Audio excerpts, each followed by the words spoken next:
too. Knows about the grind. Yeah, the bubble grind. Now we have a guy that could probably get in there if you... It's game day. The Edmonton Oilers hit the road once again.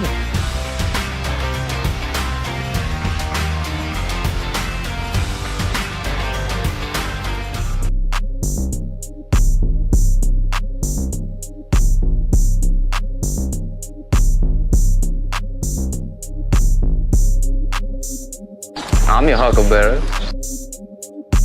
Oh, dude. No! Skin that smoke wagon and see what happens.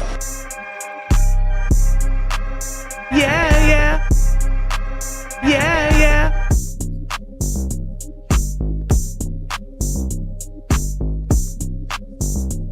Are you kidding me? What is happening? What is happening? Happy Hump Day. Welcome to EST Afternoons here live from the William Huff Studios. Joaquin, Gage, Hernan, Salas, Zach Kubish with you here. It's good vibes at the office. We got a nice little meeting. Everyone's around. Dusty's ordered a crap load of pizza. Yeah. Yeah. Some might say too much pizza. There'll be no complaining today. Coob, come on. Well, right away when I heard him You're like order that Pavlov's dog over there. Like, wipe your mouth right now. Well, this is the lesson for Coob and Benny. Just because there's more doesn't mean you can fill your plate with 10 more slices. Yeah, do we eat the same percent? Like, what are we talking about here? I could probably eat a whole pizza to myself. Oh, yeah. Just pound away, Coob. Yeah, Whatever. God, just keep going. We'll just rip you for it. The next No, I know. day. Yeah, I know. No, I'll hold back. I'll have one corner slice and that's it. That's good. Everybody's going to be good watching stuff, Coob and Benny today. That's going to be the gist of the man. We got to, I guess they're, just Dusty said he's live streaming the draft for chores. Yeah. It's interesting. Well, I might. Oh, we don't know who picks when, do we? No. Yeah. I hope you, Joaquin, get the free one. Why? Because you've done a lot of cooking. Oh. Like you've fed the boys a lot, man. I have. And with That kitchen- and with the prices of food It's not cheap. in this economy, it's tough, man. And you do it not just for yourself, but you do it for everyone. And you cook with. Listen, we have an air fryer, but it's still, and we have a little oven and stuff, but you still don't have all, like your kitchen stuff, right? I think, you know what, that Donair day worked out pretty good, hey? Oh, that was fantastic. That was probably my favorite day at ESC Yeah, we should have a Donair day. because Dusty wasn't here. Dusty wasn't here, so Yeah. he could actually try some veggies on his Donair, see what he thinks. Like your donair meat was top notch. The sauce, you knocked it out of the park. I love the way you kind of sauteed the onions and tomatoes. That's how we do it kind of in our culture. It was delicious. That was one of my favorite donairs I've had. And you didn't all- feel in all like, seriousness. too bad afterwards. Yeah. The aftermath was. Yeah, it didn't kill us like the first time. Well, those ones were, these ones were a little smaller too, right? That's the problem. You go there and get that much meat. It's 8 servings. How about Donair Tuesdays once a month? First Tuesday of the month. Maybe we'll have to... Well, I feel bad for who's on bathroom duty. Penner's Pancake says only EST can get 300 people to watch a draft of household chores. YouTube Trevor's probably eating a donair in his bathtub at the moment. He's still here, actually. He's hanging out till 6. Oh, he's doing his little thing with Tommy right now. So It's too far for him to go home. I wonder who Tommy selects for who's always late. Me? Well, you can pick yourself. Can you? Yeah. Is Tommy always late? Yeah. Yeah? Interesting. Yeah, that video was good. I don't think I was selected by anybody else here for anything, which is a little sad, but I don't think I was. I picked you For what? for who would survive in Don't desert. spoil it all, Oh, yeah. Hernan. Come on, the video is going to be coming out. Because you're efficient, man. You're a man. I don't know about efficient. Yeah, No. it's a good little. You're from the thing he's coast, so you're cooking good with water. Yeah, I'm Aquaman. You're good. Hey, fun show on tap. Highlights, lowlights coming your way pretty soon here because I was going to push it like we always do the second segment, but we got to discuss so much stuff about this game and the big moments are in highlights, lowlights, right? Okay. So we're going to do them a little bit earlier. Hernand's roll coming. We have a fun little topic there as well. We'll do Hernand's Noticias as well. We got Courageous Moment. We got the Screw It, Let's Do It parlay. And at 2:20, we'll head to LA to talk to Nick Hamilton from Nitecast Media on iHeartMedia. We'll get a good idea about the Rams and Seahawks. We try to get a Broncos, but the difficult part with Denver is we're on the same time and they're practicing and then they're doing media while our show's on. Yeah. So it's very, very tough to get someone from there on. And we already have the play-by-play voice of the Penguinos for tomorrow. Nice. Yeah, they're in Calgary tonight. Oh, okay. So what you want is a Pittsburgh win tonight, so they're feeling all fat and sassy when they come to Edmonton tomorrow. Correct? No, you just want a hard game. Yeah. Okay, let's get right to it. 2-1 loss. I mean, I think the positive part of the game for both teams, both goaltenders stood out. They made some huge saves, and we'll get to one. Joaquin, but I think the theme in the media role yesterday was low event game. Like both teams had a lot of possession in the offensive zone, but no one was shooting the damn puck. Yeah, and even I think even Louis mentioned it, how they're just passing up so many opportunities to so uncharacteristic about Oilers over the past, I would say, handful of games where they were shooting it in areas where, why let goalies off the hook? Why let teams off the hook by not trying that extra pass and not even getting a scoring chance, right? It was those first two periods. Oof, that was paint dry. I almost fell asleep. I told Reed, if I fall asleep, just give me a nudge. It's a good, if I didn't have to do pre and post game, I would have been watching that this morning. Pleasant surprise, buddy. I was going over to Rogers, and I always put on Tom for the walk or the drive, whatever. Yeah. And it was a pleasant surprise to see you on there, buddy. Oh, really? Good job. Yeah. I like your 3 keys to the game. Or what are they called? The Game changer. Gauge changer. changers. I forget what they were now. Yeah. After 40 minutes, the Oilers had 10 shots on net. Not good enough. Well, the Devils had, 11? So yeah, it wasn't much. It wasn't. And I almost thought the Devils passed up more shooting opportunities than the Oilers did. They did. They looked like a team that's what happens when you're struggling to score, right? No confidence. You don't know what you're going to do. You're thinking you have to do something special. Oh, that was the phrase. I think it was Jack or Louis said, both teams are trying to pass it into the back of the net. Yeah, right? it was ridiculous. Yeah. Absolutely ridiculous. What else can we talk about? I mean, I want to say this. We got an opportunity to watch the Oilers power play. We know Draisaitl's out. And then McDavid was in the box. Oh, And I know some people push back, and Reed's had to show his work about why this power play is historic. And I think we all agree with Reed because the numbers suggest it is historic. Let's never take that for granted, because one day you won't have these two guys, and you're going to see that power play we saw yesterday with all those two guys. Yeah. It's rough, man. Yeah. And listen, I know McDavid's on a different level of bringing the puck in on the power play. He's fantastic at it, but man, that was a sloppy. And I don't blame them because they don't play a lot together, Joaquin, but we have to appreciate this power play for as long as it's going to last. And what was really, it wasn't bad the last couple games. I don't think it gets by. Yeah. But eventually you start missing certain elements to the whole thing, and they really needed a high level of skill in that bumper spot where Leon usually is, right? And it's kind of nice because you don't know what you have until you don't have it. Yeah. And then you can kind of see what he means to that power play, especially when you don't have either Connor McDavid or Leon Draisaitl. And you know what? I'll give him a little bit of a break. A lot of guys don't get reps. Yeah. So I don't think you can expect them to come in and fill those shoes. Good for Nugie. He was trying. Honest effort, right? He was always. He was trying very hard to get that puck into the zone.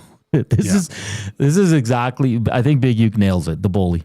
Halfway through the first, the Devils had a couple of great shifts, and then Cam Moon was like, "It's 2-1, shots on goal for the Oilers." Yeah, because me and Reed were sitting there like, "Man, there's a lot of offensive zone time here. These guys are cycling great." And we look up the score clock; it's 2-1.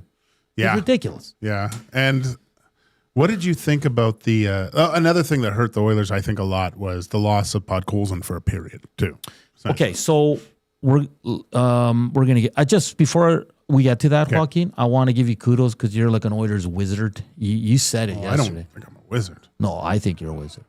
You said it. You said there's something going to be off with this team. It's because it's a 2-day hangover after Nuge's party on Sunday night. And you weren't wrong because... They looked hungover. The biggest thing Knob's press conference yesterday post-game, they thought it was going to be easy. That's a very telling comment from the coach. Well, I don't like that comment. Yeah. If that's the case, have a practice, Even if they're going to go howl at the moon. Yeah. Have everyone come in an hour later, go skate for 30 minutes and get everyone out of there, right? So just to, I don't know. But it did look like a team that, like, I've been in that situation. I talked about it. It's exciting. It's good. Things were going great. Like, you're feeling good about yourself. Why not? There's so many spots throughout the year where you can't really, let your hair down, so to speak. And you need those. You need sometimes. But unfortunately, they don't come around that often. And there's only one gear when you get that green light. Yeah. And that's 8th. Right? And you're on the straight. That's what they call turns. That's what they call the big uke. DRS is open and you are flying. You let the hair down. Oh man. You're just ready to partay. Okay, you wanted to get to it. We're going to show it. Okay, Joaquin. I have 2 issues with what we're going to talk about. It's about Podkolzin fight. I hate when you throw a hit, you have to fight, and we've discussed this. Yeah, I know. But it's the star player, so I get it. I also hate that Podkolzin had to sit out for 17 damn minutes because I think it was a Kovacevic. He had his gloves off probably quicker than Podkolzin did. He knew what was coming. Let's run the tape here, Coop. First of all, Joaquin, just talk about the hit. Do you think it was dirty? So when I first saw it, I thought it was dirty. Okay, but it wasn't. No. It was a forearm shiver to the shoulder, right? But you saw McDavid's head go back. Yeah. And so then I thought, is that a headshot? First of all, but actually when you look at it, it's a pretty clean hit. Yeah. And it's actually a really good hit. His arm rides up. Yeah. Too. Yeah. But it doesn't hit him. There's no head contact whatsoever. And Louis said it best when Jack asked him, what do you think about that, Louis? He goes, it's the league. And Jack goes, well, I thought you'd expand on that. But and then it was essentially, this is the league now. They want to get this. I don't think the instigator rule, and Louis put it great, it was meant for situations like this. When you have 2 willing combatants, like, what's the New Jersey's? Kovacevic. Like, he hits McDavid. He knows he got up a little bit high. He's actually looking around to see if anyone's going to do anything. Why froze it there? Both guys are throwing their gloves off at the same time. He sees Podkolzin. All he has to do is, like, just keep playing. Like, he turned around going, oh, someone's going to do something here. I got to get ready. And he was ready. And he was ready for it, I like that, but come on. If Podkolzin jumps him and even if Podkolzin jumped him, and Kovacevic has his gloves and his stick still in his hand, the only reason I would give him and if he fights after that, maybe I give Podkolzin an instigator. Even if he throws a couple punches and they go down, I still don't give, because there wasn't a fight. You give him the extra 2, they go on the power play. But the 10-minute is absolutely ridiculous in this case. And the instigator rule was put in so teams didn't just have some meatball on their team and go grab the most skilled guy, jump him, and beat the wheels off him. This was 2 willing combatants. I guess it's the way the league is, and part of me is like, okay, you get the extra 2 in that. That's the price you pay, but you also send the message, you go hit our guy, you're going to have to answer the bell, right? And like you said, it was 2 willing combatants here. And I just froze it here because there are a lot of people saying it was a headshot. There's the first point of contact. It's not his head. It's not his head. Connor throws his head back a little bit, but I don't think there's no head contact with this hit at all. So actually, because at first I did think there was head. I go, oh my gosh, that was vicious. But when you look at it, he just hits Connor in his right shoulder, doesn't touch his head. That on that angle, it does look like it. They showed it from the reverse. There's no point where he touches Connor's head. That's good, Coop. Yeah, you can see it there. There's nothing. Okay, so it's like I know the instigator rule. But in this case, Joaquin, it was Kovacevic, like I said, was just as ready to go. He knew what was coming. Podkolzin didn't jump him. He didn't swing at him when he still had his gloves on. Nope. It was 2 guys that dropped their mitts almost at the same time. it was like the ref was like, "Ooh, boy, I get to call an instigator. I haven't done one of those in a long time." You know? Yeah. It was absolutely ridiculous. Like Podkolzin drops his gloves, and if like Yogaskevich, what is Kovacevic? If he keeps his gloves on, Yeah. maybe Podkolzin doesn't do. Maybe he just grabs them, Yeah. right? But the fact that he threw his gloves down, now they're okay. Game on, right? And I love that Podkolzin did that, right?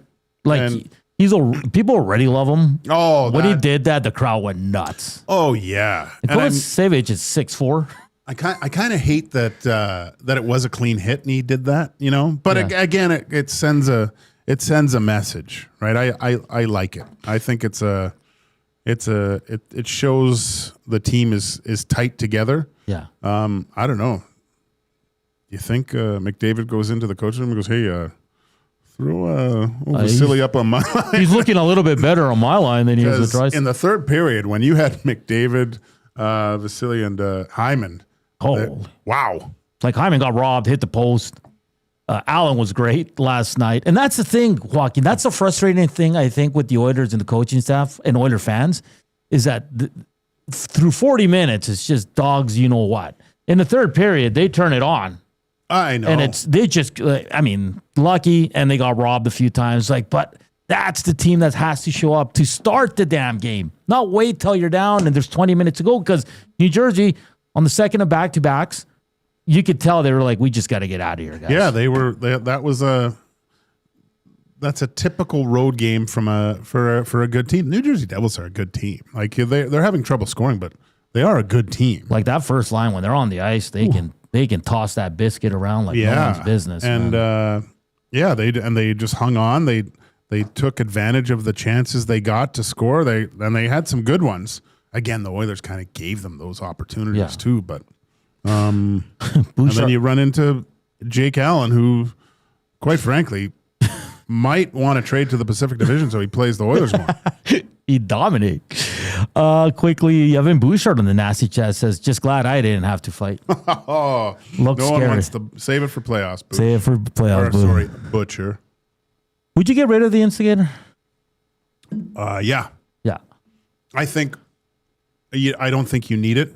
I think with the amount of cameras in today's game, you just make the penalties quite severe, I think. And, if a guy jumps someone and the guy turtles and you're pounding away at him, you give him the extra 2, you get a possible power play, and then afterwards there might be suspensions, fines.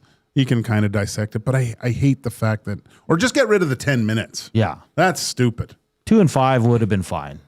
Like, give him the extra 2, but don't give him the 10. Don't give him the 10. Yeah. I mean, give him a suspension after, look at it after the game. Sure. I think the extra 2 minutes is penalty enough. Obviously, if he goes and cross-checks a guy in the face, but then you're getting ejected anyway. Right? But, Devils improved to 17-0 when leading after 2 periods. That's quite the stat. And for the 9th time, the Oilers failed to win their 3rd straight game, Joaquin. It's just crazy at this point. well, I knew it wasn't going to happen, but everyone else thought it was time. They went in rolling. Yeah. But what was the game before? Like they were going into that stretch where it really looked like they were going to win their 3rd game in a row. Who was that against? Was that against the Islanders? I forget who it was. It could have been. Was it Philadelphia? Because I said they were going to win the next 3, and I was really optimistic. But That's crazy. no, man, that's maybe they just save it. I know Reed doesn't want to hear this. He was just in here, but maybe they're just saving it for gentlemen's sweeps. Maybe. Hey, we got one more highlight, one more low light to come. We'll do that on the other side of the break. We'll also give you some new lines from Oilers practice. Not new lines, but they had some practice lines, some subtle changes, I guess. We'll get to that as well. Hernand's Noticias still to come in Hernand's World for the Edmonton Garrison Memorial Golf and Curling Club at 1:40. Don't go anywhere. We got a wicked highlight and we got a wicked low light coming up next. Hey, Edmonton Sports Talk presented by Play Alberta. Why limit your choices when you can have it all? Play Alberta is your go-to app for casino games, sports betting, and lottery all in one place. With easy access to real money games, you can enjoy everything Alberta has to offer right at your fingertips. Download Play Alberta now and start playing today. And of course, our afternoon inbox is presented by the River Cree Resort and Casino. You want to check out some shows? Jersey Shore star DJ Pauly D is performing at the venue at River Cree on March 7th. Show begins at 9, doors at 8. All you have to do for tickets is go to rivercreeresort.com or hit up the River Cree box office. More Oilers talk on the other side of the break. Here's our boy Coob with your sports update.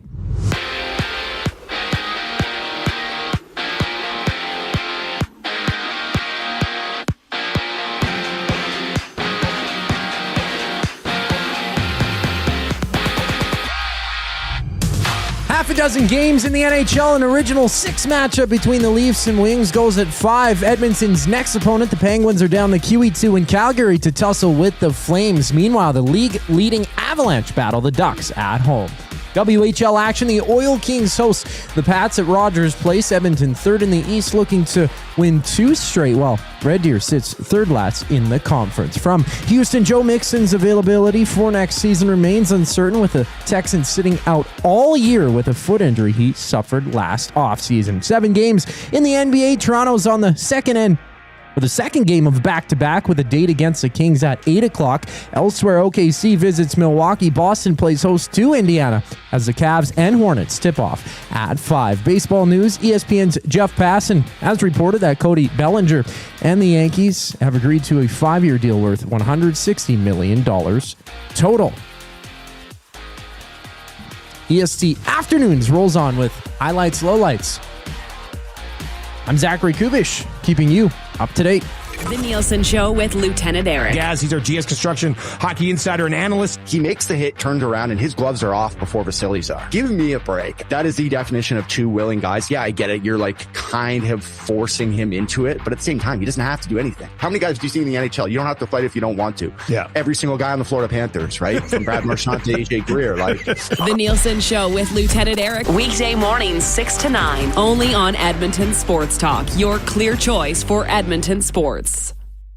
Sentinel Storage presents Team Canada Ice Dancers, Piper Gillis and Paul Poirier on Support from Home. We're celebrating all the people at home, the people that have supported us. We know our community is going to be cheering for us, and we know the country is going to be cheering for us. Thank you, Canada. Sentinel Storage, official storage partner of Team Canada. Looking for flooring? Paramount Flooring has it all. Sales, service, and expert installation. With options for every style and budget, open 7 days a week. We've got you covered. Quick delivery and in-stock deals. Plus, EST listeners get 10% off. Visit ParamountFlooring.ca today. Where holiday cheer meets great beer. This season, celebrate at the Canadian Brewhouse. From plated dinners and festive buffets to casual pub-style parties, we've got the perfect space for your crew. Book your holiday party today at thecanadianbrewhouse.com. Skin that smoke wagon and see what happens.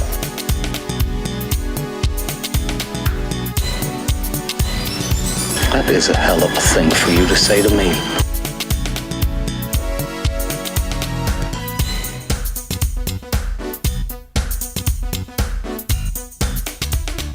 Remember this song, Joaquin? Friday night, just got paid. Yeah. It's a good time. Portion of this hour brought to you by the Canadian Brewhouse. Check out or kick off the new year with the Canadian Brewhouse wing flavors of the month: Mediterranean Greek versus Southern barbecue wings. Try them anytime or for 69 cents all day every wing Wednesday. The Canadian Brewhouse. Our house is your house.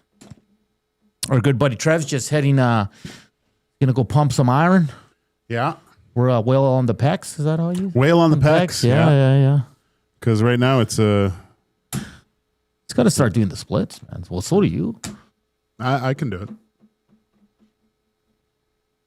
Will you join them on February 13th for the split off here on the test? When is it? February 13th? It's gonna be must watch. It's a bicycle shorts Wednesday, I guess. He's gonna wear a Speedo. I think it's the Brazilian. You might have to. You might have to. Hey, welcome back to EST Afternoons live from the William Huff Studios. Joaquin, Gage, Hernan, Salas. Slam that thumbs up. We hit 100 yesterday. Why not today? Why not today when Edmonton Sports Talk has their meeting and they're going to select their chores for the next couple of months? Fun. You know, I just noticed something. What's We're that? at 13.8K in subscribers. Yeah. For Edmonton Sports Talk. If you're, I'm assuming everyone that's watching subscribes. Right? I would assume so. Yeah. But tell a friend. Yeah. Yeah. Or do what I do. Break into homes and go into their TVs and subscribe. What is this? Edmonton Sports Talk. And if you're listening on iHeart, tune in, radio apps, EdmontonSportsTalk.com. Just slide on over, give us a view, and give us a thumbs up. That would be greatly appreciated. Okay, Joaquin. This one's a positive highlight. I just want to roll in. I want to get your reaction because this brought me back to an old Oiler. Let it roll, buddy. Power play by the Oilers, of course. Bush. A bad pass and leads to a 2-on-1. I think it's Connor Brown and Cody Glass here. Mm-hmm. And what a save. Oh, Billy style, eh? That was Billy Ranford. Billy did that like 4 times a game. But just the glove too, right? Mm-hmm. The whole windmill. You don't see those very often. And you don't want to do it because it's desperation. Yeah, you're dead to rights. Glass with a perfect shot though, right? Like that was, but I was worried a little bit. It's hard to do, but I thought his glove was behind the line. I thought they might look at it, but in times like this, it's like tie goes to runner. Even if if you stop it with your glove, I don't care. It should be a save. Yeah. The fans. I can't remember a save like that. It's been a while. It's been a while since you've seen an old school stack the pads windmill glove save, right? Like that's like you see the fans or just going crazy, like banging on the glass. Good for Jari. Well, we're in front of the New Jersey broadcast team, and they're like scores. Oh yeah, and they're like, wait, no. If you were to ask me where I would rather make a save like this, at home or on the road, always on the road. Because it's good. When you're at home, everyone's scared they're going to score. Yeah. When you're on the road, everyone's hoping they score, and then they think it's in the net, right? Yeah. To bring, 10,000 or 18,000 people out of their seats only to disappointment is the best feeling in the planet. Well, you played with Billy. I grew up watching Billy. Oh, God. You're right. Like, that was a regular save for Bill Ranford. Billy did that in practice like 4 or 5 times, right? Like, he was the master of kick saves and pad stacks. And he had the really small pads. Oh, we all did that. Yeah. Like, I looked at a picture. I saw a picture of myself. I had the small pads, too. Yeah. It wasn't till... Well, Patrick Waugh started getting extenders over the pants, right? And then the huge pants. The Gar Snows of the world. The Gar Snows. I think, who was the Gar Snow? Trevor Kidd? Not so much Kidd. Was it Dunham? I think he played in Nashville. Yeah, I know who you're talking about. And who was the other guy? There was a Buffalo guy, Pete Stevens, something. But there's another big dude like Gar Snow, too. I remember playing against Gar Snow when he was in Cornwall. Was it Gar Snow? Anyways, yeah, he had like things that popped up on his shoulders when he went down. And pool noodles inside the pants to make them bigger. Yeah. Right? Like just... It's crazy, man. It was hilarious. Bouchard says, disappointing 18,000 people at once. Wouldn't know the feeling. Well, Jerry bailed you out there, buddy. That was Jerry's first home game. Oh, really? Yeah. Wow. For the Edmonton Oilers. Okay. Was it? Yeah. He's played every game on the road up until last night. No way. Yeah. Too bad. I mean, he was great. I wouldn't put it much past him. The second goal of the Devils and Darnell Nurse. And maybe Darnell Nurse still had tequila brain. I don't know, right? From New Year's party. No, obviously. Maybe he had some Jose Cuervo. No, they're probably rocking the Patron, eh? Ugh. Yeah. I would say they're probably going some like Azul or some fancy one, right? Well, because everybody thinks Patron probably. is bougie, so everybody drinks it, but it's not that good. There's something in the Coventry Homes. There's a Sempre. Oh, okay. But I'm sure there's some Casamigos. I don't like Casamigos, but they're actually the Mezcal Casamigos is, I don't mind it. Oh, okay. Anyway. I just don't want to hear excuses, okay? Like, be aware, man. Like, I know you're tangled up and you're rough housing with the player, But assuming that he's going to go off, all you had to do was look, Joaquin. Yeah. All you had to do was look. Let's run it, Coop. And if this is Regula, I might give him a pass. I might, but not a guy that's 10 years plus in the league. Yeah, like... And there's a better angle coming up. He was in good position for so long. Yeah. Right? So he gets tangled up here. Battles, stuff. It's fine. But then what I don't get... Right here. Just he's not even looking. Not even looking at the play. Like, just get me off the ice. I don't understand it. How you can... And he's in the play. Like, if it's going the other... Like, not even looking. Like, oh, I'm just leaving this guy. Maybe he thought... Who was it? Glass? I think it was Glass, right? Maybe Glass, he's thinking Glass is going to change, but of course Glass is not going to change. He's going to look, geez, I'm going to go in on a breakaway here. Like right here, it doesn't look like, if Darnell Nurse looks at Glass, he's not changing. If he just turns and looks, like he's high-stepping it to the bench here. I don't, it's a complete misread by Darnell Nurse, right? Like he probably got to the bench and goes, what just happened? Did they score? Oh, yeah. Yeah. Listen, and it's just an unfortunate play. He came back and played well afterwards. There was a certain spot in the third, too, where Bouchard almost did the same. He almost went off, but he realized, and he was able to get back just in time. That's the thing. It's awareness, okay? You can't assume that the player's going off, Joaquin. Well, a player that has played in the league as long as Darnell Nurse has, you have to realize, you have to look to see who's got the puck before you make a change like that. And it just doesn't make sense. It's a brain fart. Yeah. It's an absolute, and it's going to happen. You're going to make mistakes, but this is, you don't think that's going to happen with one of your top guys, you know? That's good. No. And listen, 2 fourth-line goals for the Devils. That can't happen either. That was a great finish, though.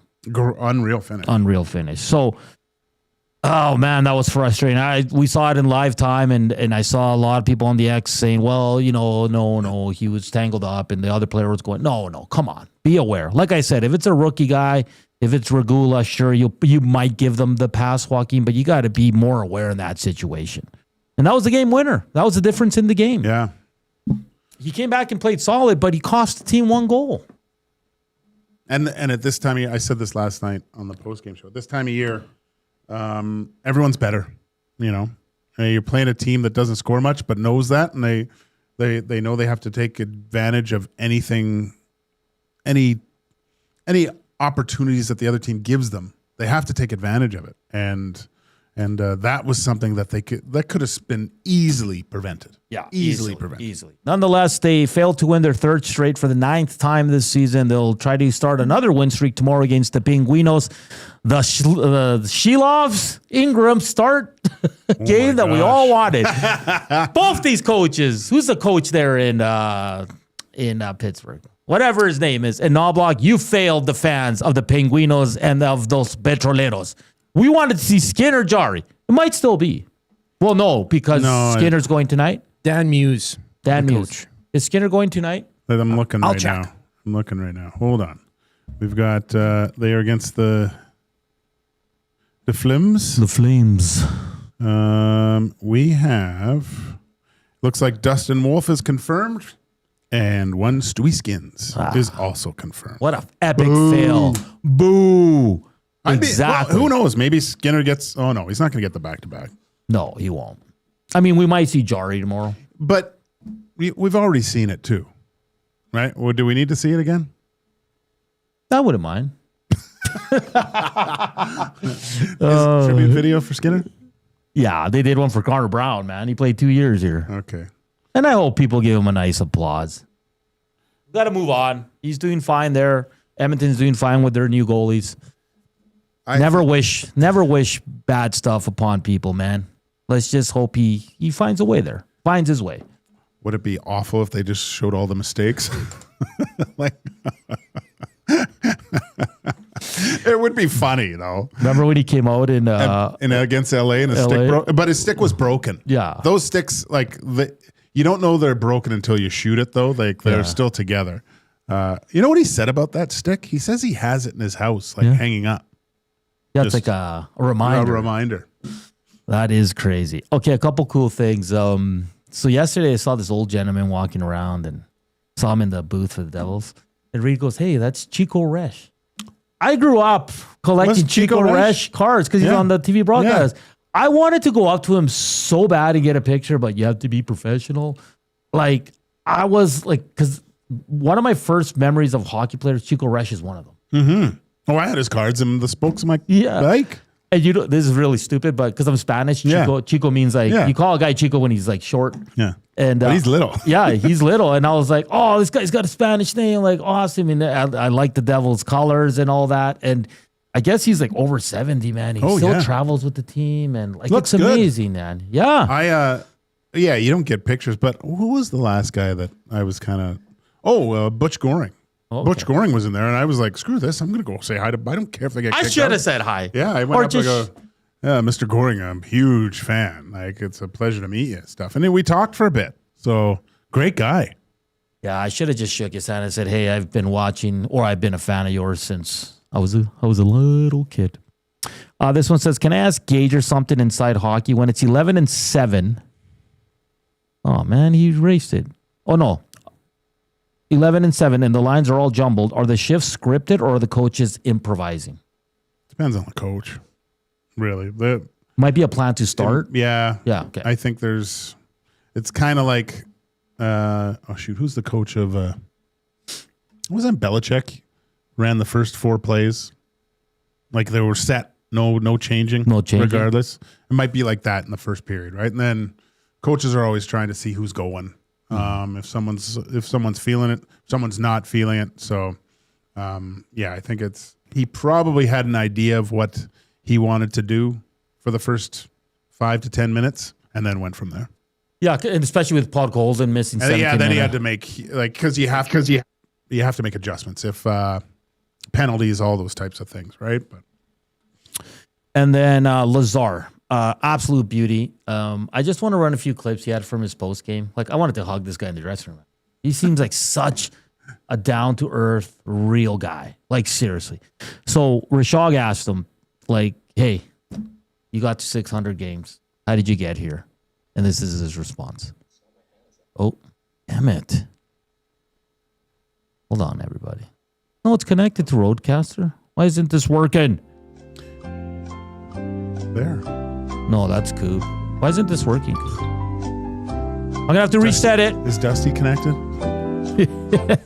He probably is. It was just working a second ago. I know. Just give me a sec here, buddy. If you got the video, you could run us through the Wirecast. I don't have the video.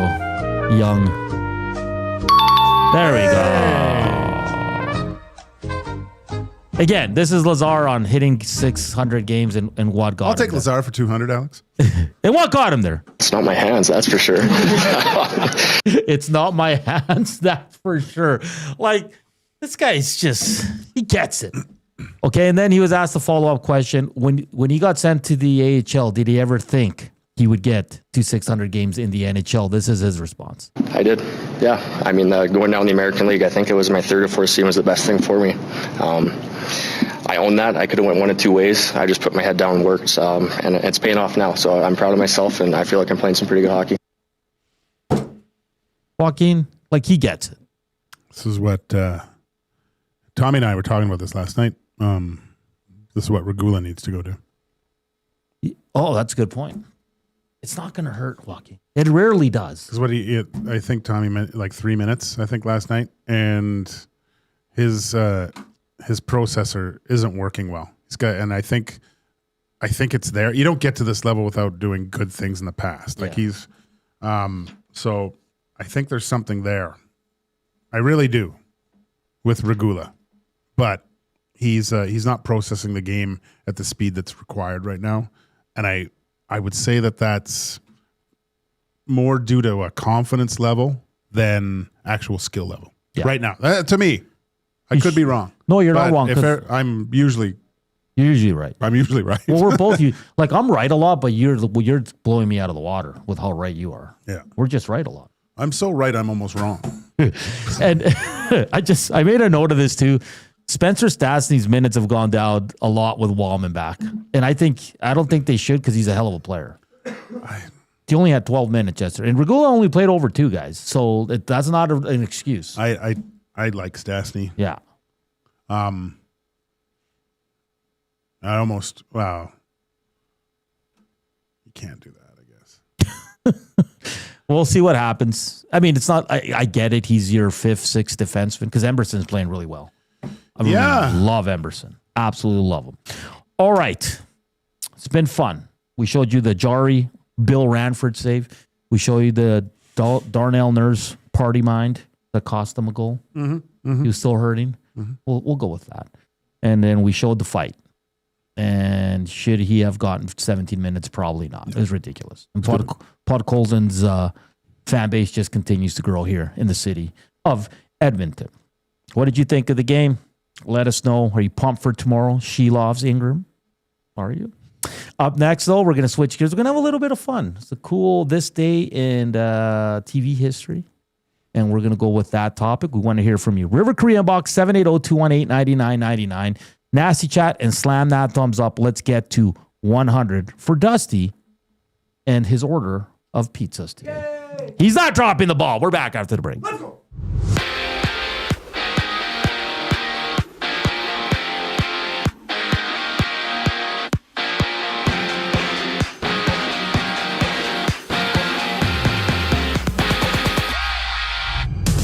Toronto plays host to Detroit to kick off the night in the NHL. That goes at 5 o'clock with Jesper Wald starting for the Leafs. Around the league, the Kraken meet the Islanders. Vancouver welcomes the Caps to town, injecting Teddy Bluger into the lineup. He comes back from a 2-game absence from a lower body injury. And Pittsburgh's in Calgary, having the Pens face of Flames. They're in E-Town for puck drop tomorrow.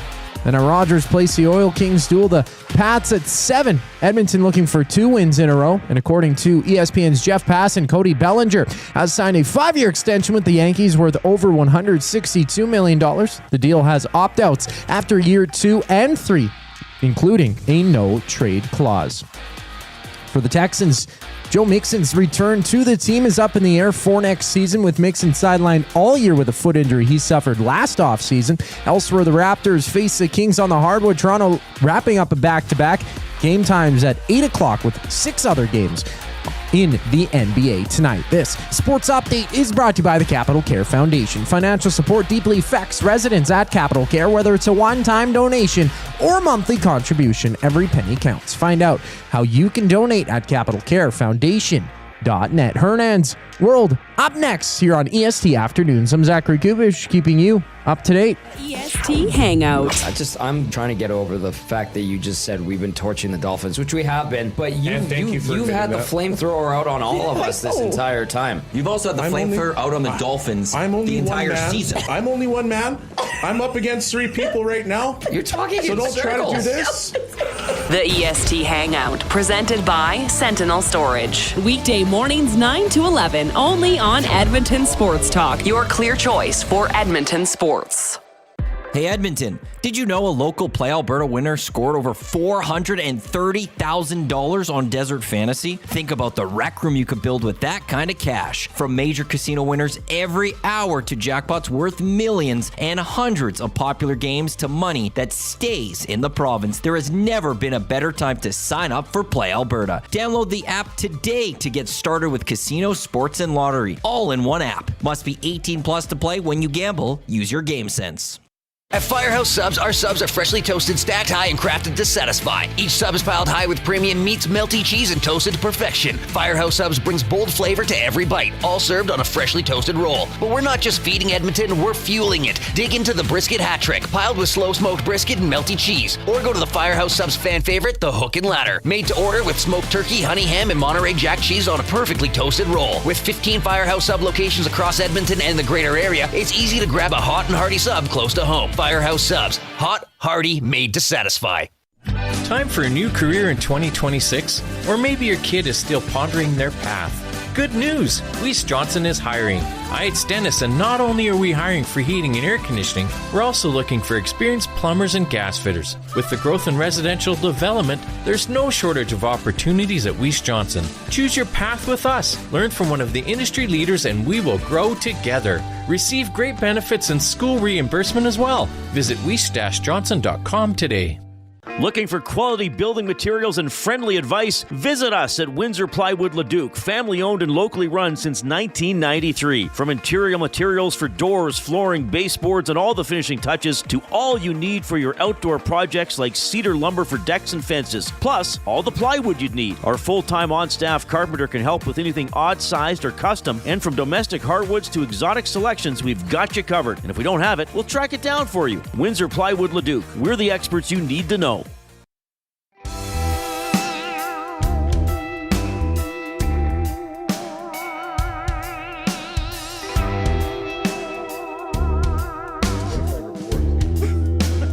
I'm your huckleberry. What's up? What's up, Nazis? Am I live? Can you hear me? We're on. That's my bad. We're back. That's Rhyme. Welcome back to EST Afternoons, live from the William Huff Studios. Hit us up, Nasty Chat, River Korean Box. Slam that thumbs up. We're close to 50, so let's go. Let's get to like about 70 by the end of the first hour. Then we only need 30 in the second. We want you to text in, and we want you to chime in on the Nasty Chat. Of course, the afternoon inbox is presented by the River Cree Resort and Casino. Check out their Tap 25 restaurant, where the entire menu is 50% off 7 days a week from 2 to 5 p.m. It's time for Hernand's World, and like always, it is brought to you by the Garrison Memorial Golf and Curling Club.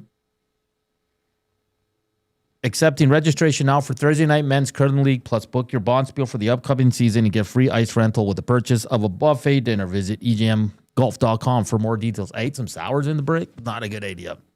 You shouldn't eat anything. Popcorn, sours. You should have to fast for the show. Just drinks, man. Oh, Hot with lemon water for you. Oh, I thought you meant other kind of drinks. No. Oh. All right, for Hernand's World today, fellas, and all our nasties, all the new listeners to Edmonton Sports Talk. On this day in 1989, Joaquin, Mike Myers appeared in his first episode as a cast member on Saturday Night Live. One of the best, right? Mm-hmm. I want your top three, and I want everybody to chime in as well, favorite SNL cast members of all time. Okay, so, I mean, at my vintage, I've seen a lot of Saturday Night Live, right? And it always goes in eras or there's a cast or crew, and then they all leave and a new crew comes in, and then you don't like them because they're not the old one. Then you start liking them. Yeah. And then they all leave. So, but if I'm going to pick a top three, and honorable mention goes to Eddie Murphy. Yes. But I don't think I can pick him because I've just seen skits. I never actually really watched back then. I've just seen all the old skits, Get Hot in the Hot Tub and Mr. Robinson's Neighborhood and all that stuff. Did you see the new one for the anniversary with Will Ferrell when they're in jail and they come out to talk to kids? Oh, yeah. Or when he's playing Jeopardy, when he's like, I eat 4 cheese lasagna, and he's talking like Tracy Morgan. Yeah, like he does Tracy Morgan better than Tracy Morgan. But my number one, who's always made me laugh, I would have to go Will Ferrell, right? Yeah. He was unbelievable. Everything he did on that show was great. Like more cowbell. Like, come on. It's when he was the cheerleaders. There's so many Will Ferrell ones that you see the start of it and you start laughing, right? So that would have to be one. Number two, gosh, it's really hard because I think I'm more recent with these guys. But what I remember most, I think Adam Sandler would have to be on there too. I loved watching Opera Man. I thought was in Cajun Man. Those were great. And Will Ferrell's Trebek on Celebrity Jeopardy. Yeah, with Sean Connery. That just he always said the wrong title. Oh, that was good. So good. With Turd Ferguson. Gosh, number three. That would. I mean, there's been some good ones.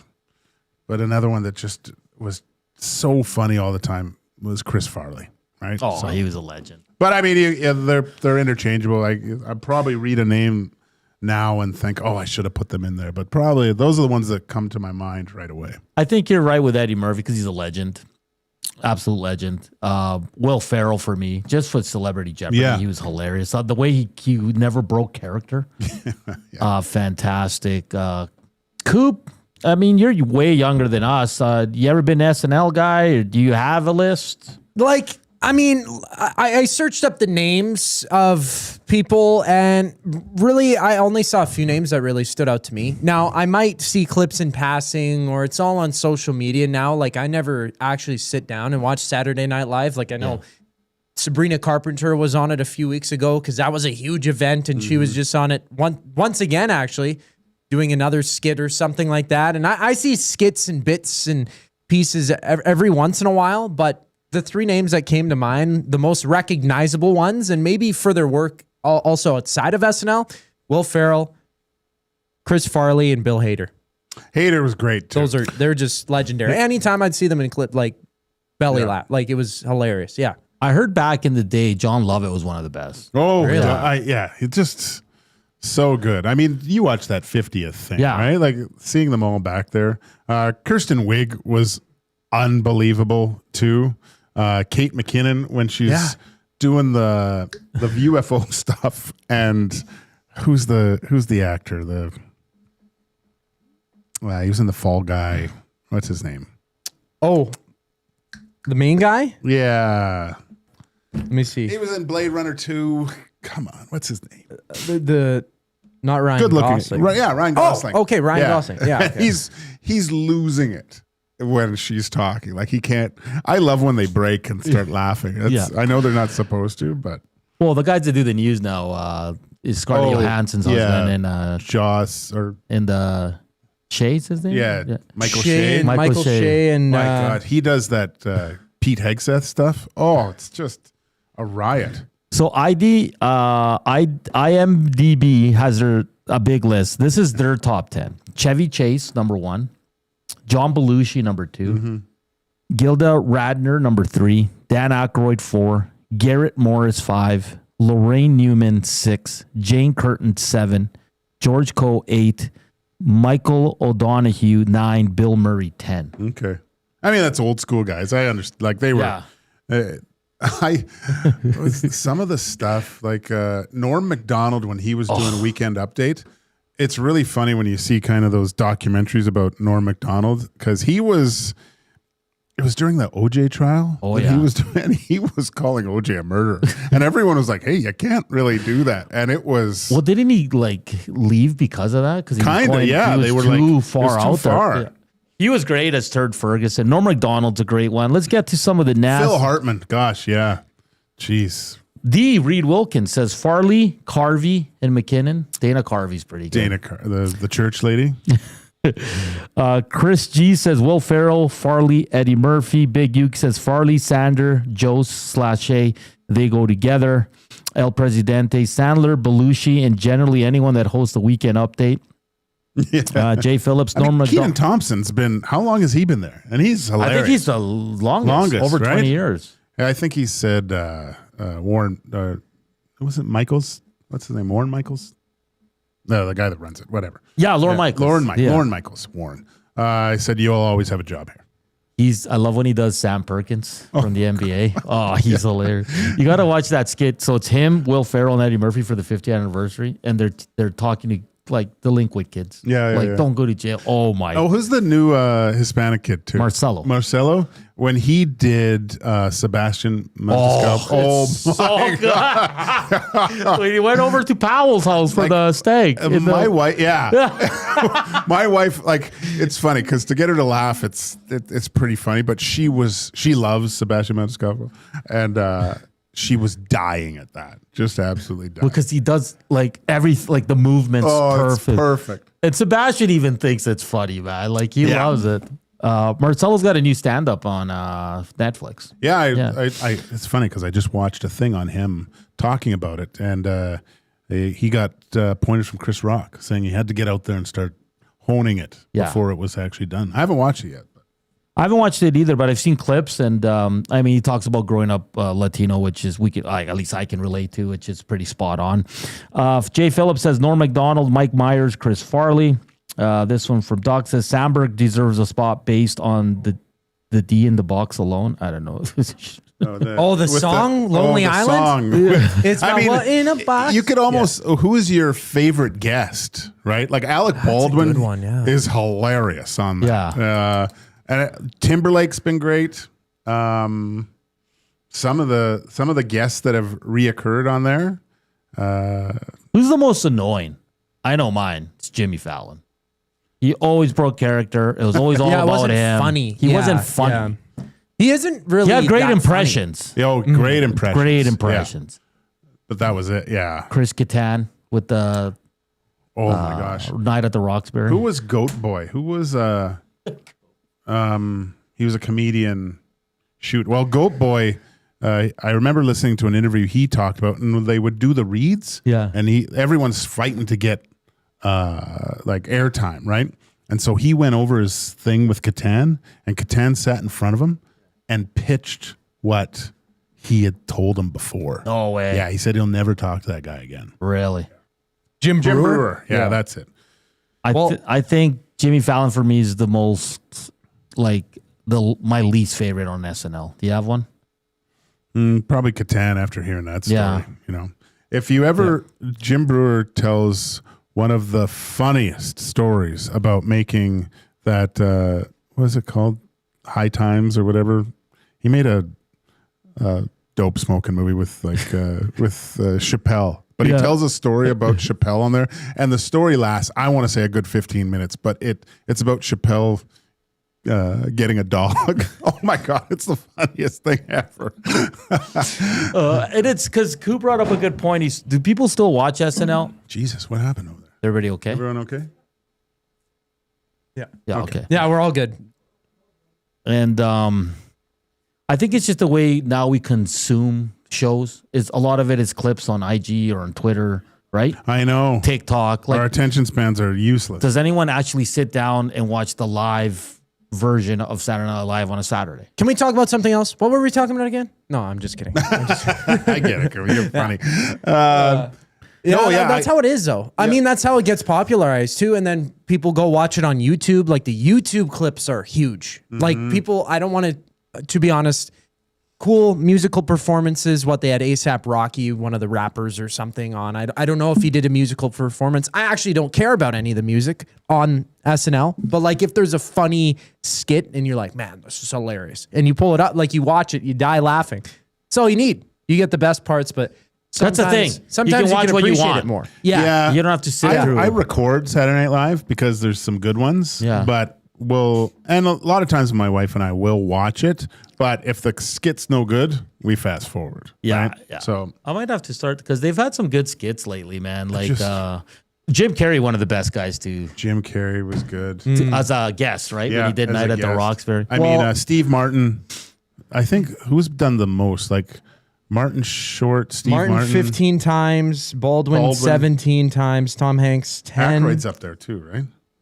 Well, I told you on Monday, like I'm down this wormhole now. Like I watch The Daily Show every day now. Like Josh Johnson, the new kid, that's he's hilarious.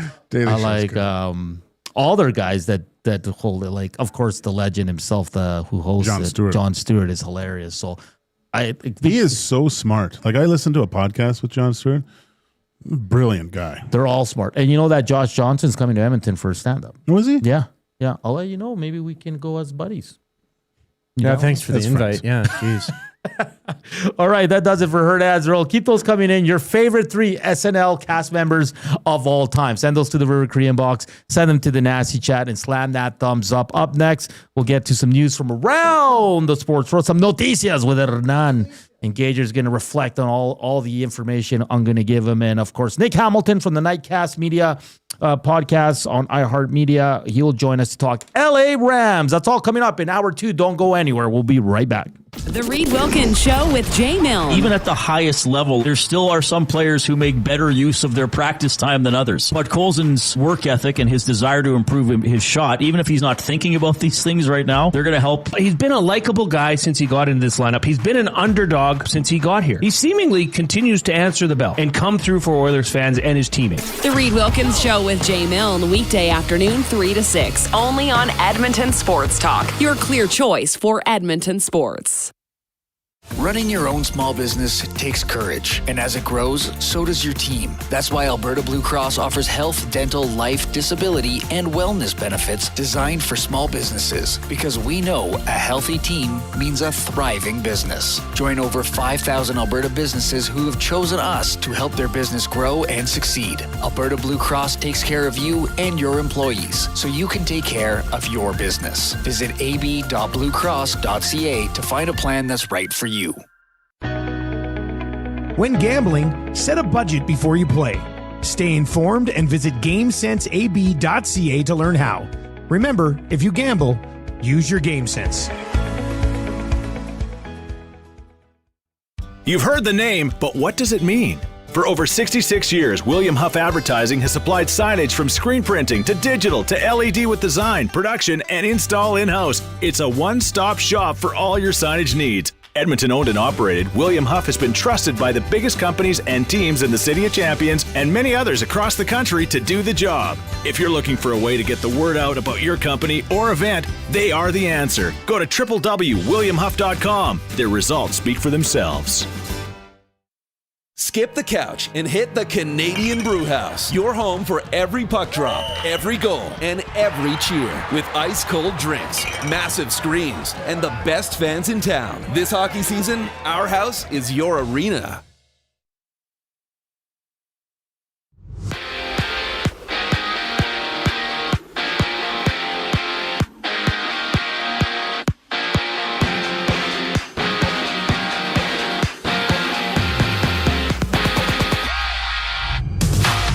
Games in the NHL tonight. An original 6 matchup between the Leafs and Red Wings goes at 5 o'clock. And Edmonton's next opponent, the Penguins, are down the Kiwi2 in Calgary, tussling with the Flames. Meanwhile, the league-leading Avalanche battle the Ducks in Colorado. At WHL action, the Oil Kings play the Pats at Rogers Place. Edmonton third in the East, looking for 2 straight wins, while Red Deer sits third last in the conference. From Houston, Joe Mixon's availability for next season remains uncertain, with the Texans sitting out all year with a foot injury he suffered last offseason. 7 games in the NBA. Toronto on the playing game 2 of a back-to-back with a date against the Kings at 8 o'clock. In baseball news, ESPN's Jeff Passan has reported that Cody Bellinger and the Yankees have agreed to a 5-year deal worth over $162 million total. The deal has opt-outs after year 2 and 3 and has a full no trade clause. I'm Zachary Kubish. That was your sports update.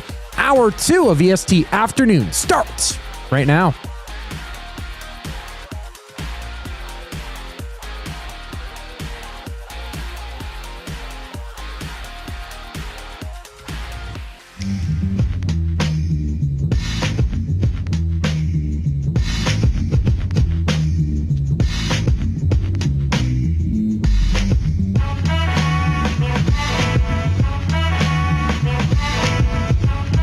Oh, dude. I'm your huckleberry.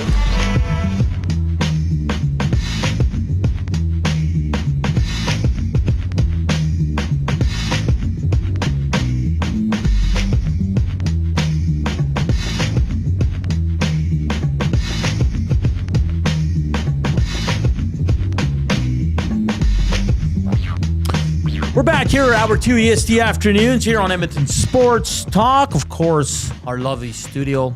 It's the William Huff Studio. Since 1952, William Huff has provided industry-leading advertising solutions for thousands of valued clients. Their unparalleled customer service, combined with decades of industry expertise and a desire to make every job the very best it can be, is what they call the William Huff Advantage. Visit their website at williamhuff.com or give them a shout at 780-454-4536. Good times here. Benny just rolled in with a guest. Koob was giving him a hard time. Didn't realize he had a guest. Rude, Koob. Well, Rude. He brought his grandpa in the studio, and we're about to come back from the break. And Benny's like, hey, hi, guys.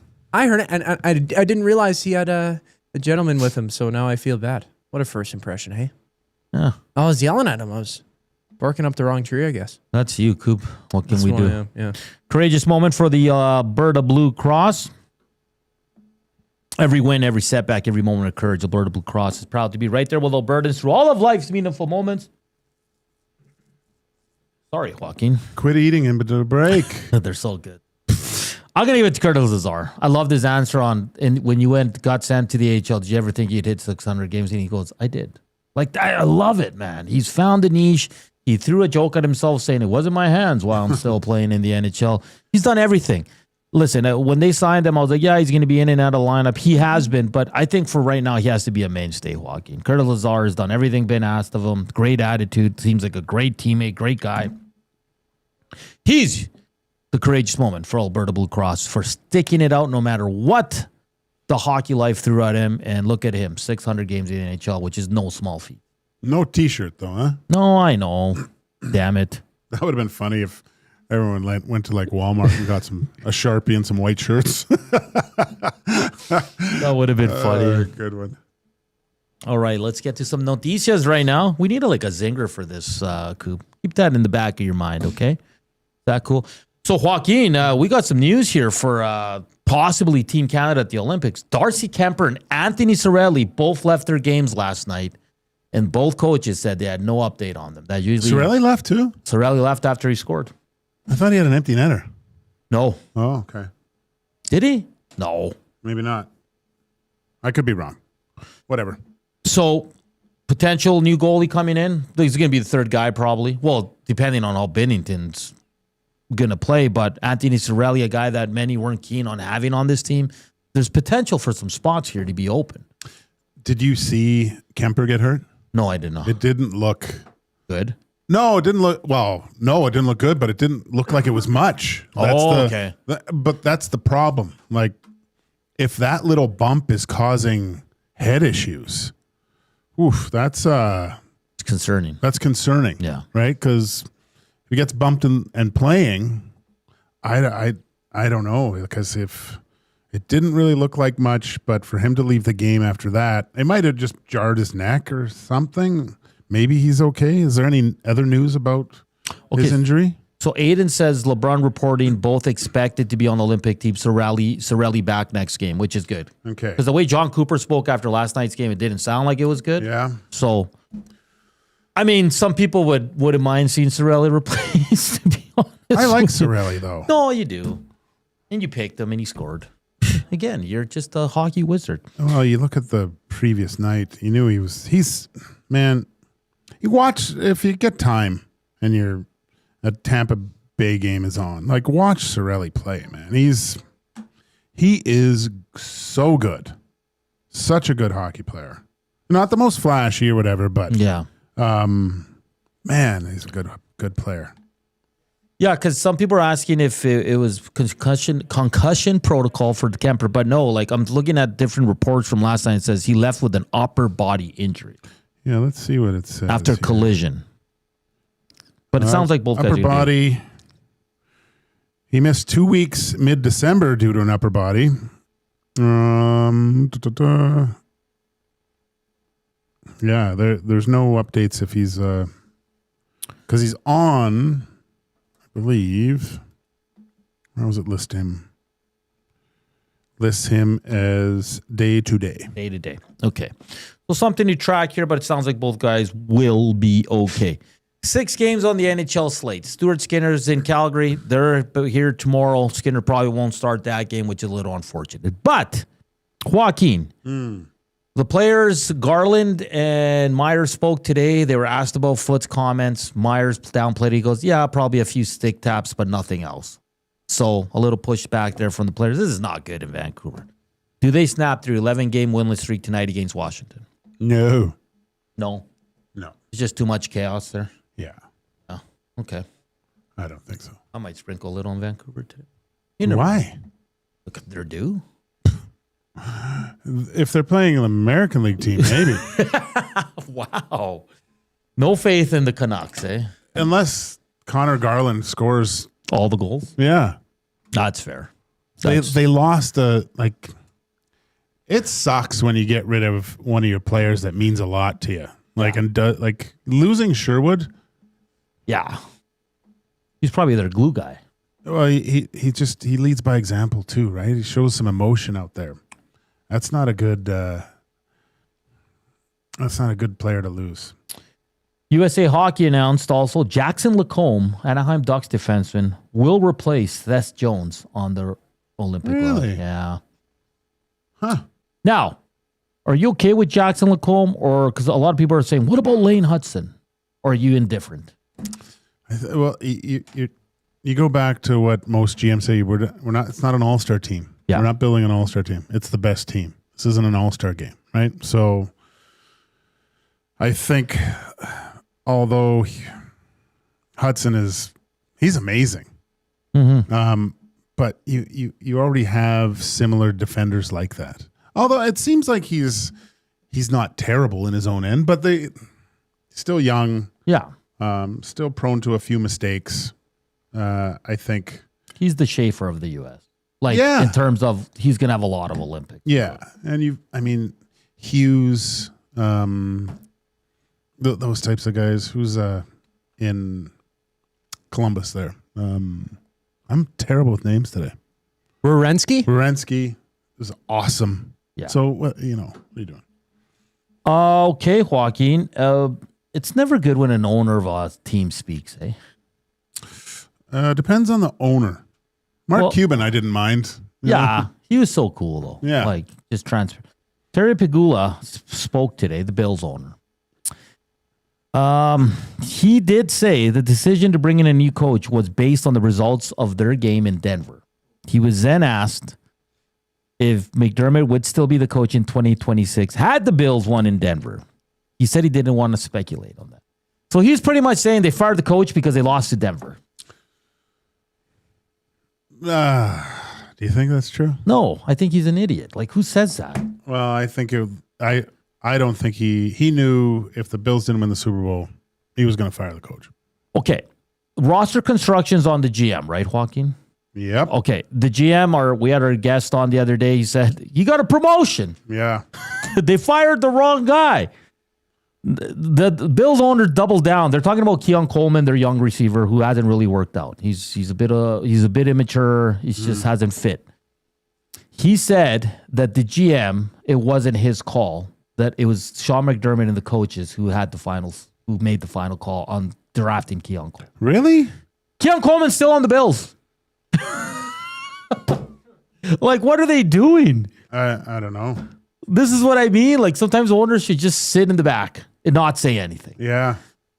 How do you think Keon Coleman, I heard he was in Mexico on vacation. How do you think he's feeling when they're saying, well, our GM that we just promoted didn't want this guy. It was that damn coach we just fired and his staff. It's really it's got awful fumes of passing the buck, saying, I didn't do it. Yeah. He did it. That's a horrible sign from a team, because that just shows that you're not all together, right? And when there's problems at the top, it filters all the way through to the bottom. Poor leadership never has good results, right? So maybe there's a reason why these guys haven't won a Super Bowl, Yeah, a lot of disconnect there. Obviously, you put this more on the GM because he built the team. We were talking about Josh Allen. How many elite receivers has he had? Elite of the elite, right? Yeah. Well, Stephon Diggs, right? Sure. I don't think anyone would call Gabe Davis the elite of the elite, but this year, it's just the team wasn't built strong enough. No, they were a good rushing team. I think first in the league when it came to rushing the ball. But yeah, it was a lot of passing the buck today. And Terry Pegula, who's also the owner of the Sabres, and the Sabres are actually close to a playoff spot or in it. They're in a playoff spot right now. Yeah, sure, that team's finally might make the playoffs, but it's been 14 years of just complete trash, right? So you got to feel for Bills fans, man, because they're so passionate. They're great fans, and they deserve better. But sometimes these owners just got to take a step back and maybe don't do media, because you're throwing a kid under a bus. Yeah, he hasn't lived up to expectations, but you don't say that. You don't say that. And to say you fired McDermott off one game, come on. Just ridiculous. Sabres are first wild card spot right now. Nice. Yeah. Can you imagine to make the playoffs, that first home playoff game? It'll be going nuts. It's going to be going crazy. What's weird is if you look at who's not in the playoffs, it's different. That's a crazy list. Yeah. Toronto, Washington, Panthers, Senators again, man. What's wrong with them? Did you guys see what Linus Solmark had to say to Claire Hanna there about his mental health and why he took that leave of absence? Mm-hmm. Yeah, like that's quite powerful for him. I mean, for him to stand there and he's not coming back to the team just yet. He's still in that process. Mm-hmm. He said it was just another step, but like I thought that was a mighty powerful interview. Yeah, for it to be that transparent, saying how you're affected, right? Like, geez. I mean, to have to show how strong he is to say that, but to be strong enough to take a step away because you're just not in the right headspace too. That's you gotta hand it to some guys that realize that there's bigger things than the sport at times, right? I got to take care of myself a little bit more, and we're more aware of it now, but. It's so hard and terrible what social media can do. Because he was talking about, I didn't even know what was going on. And here's these rumors and stuff. Yeah, then you got to explain yourself. I don't like. Well, you already looked at as guilty, right? Sorry to cut you off. Yeah, but I don't. So it's horrible. Don't get me wrong, but when it's so out there, I just think don't even give it any validity. Mm-hmm. Don't even no. Yeah. I'm not even going to comment on that stupidity. Yeah, exactly. That's a good point. And the last piece of noticias here, Joaquin's going to like this. You know what's happening on February 27th? Testing? Season 8 of Drive to Survive. Oh, is that what it is? Hey. Look how happy you got. All right. This will be a good one, man. Like the whole papaya rules, Max coming back. It'll be good. Good little refresher. What do you make of Audie's car? I loved it. Very nice. I like that little orange kind of glow. Yeah, it looks really good. Man. That looked really There are some good-looking cars so far. Yeah. It's hard to screw up a look of a car. There's I want to have Tim on when we see him all, and we're gonna rank them. Okay. Did you see Haas too? Haas is gorgeous. Haas is always nice. Yeah, it is. They're always in like my top 3. I remember last year I loved Haas. Like, don't like, because you said Red Bull, and like, I know Ferrari's going to be, but I just find they're always just too similar. You know what I mean? Well, Red Bull went back to like their original cars. It's glossy. It's not the matte deep blue. It's kind of, it's two-tone. I like it.